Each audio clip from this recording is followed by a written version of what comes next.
मी तर मला शाल घातली ना, त्या ह्याच्या शाली असतात ना आमच्या पंढरपूरला टाकतात तशा जरीच्या, त्याच्यातला कागद तसाच. हार आणला ना, ते पिशवी असते तिथेच मी पहिली ती पिशवी उचलतो.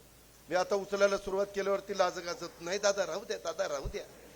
मग तुला मी उचलेपर्यंत कळलं नाही का तुझी अक्कल कुठे घाण टाकली होती? नका ना आणू, शाली आणू नका, टोप्या घालू नका, मला त्याच्यामध्ये हार घालू नका. येऊन नुसता नमस्कार करा, तो मला प्रेमाचा वाटेल.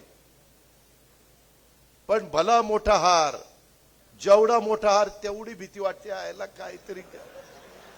काहीतरी याने कुठं तरी मारली, काय मारली ती बघा तुम्ही. आणि त्याच्यामुळं ते हाराचा बोजा आहे आता आपल्या मानगुटावर. स्मृती चिन्ह काही देऊ नका.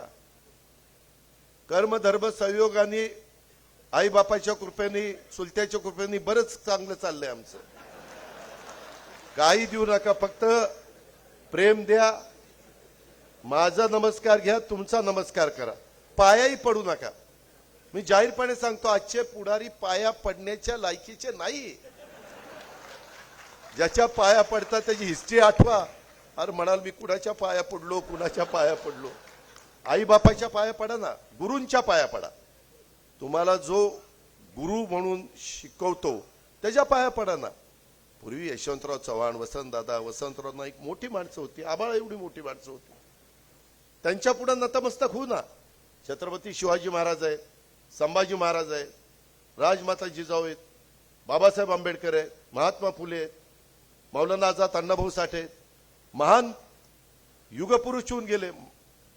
किती महिला, किती जणांची नावं घेऊ.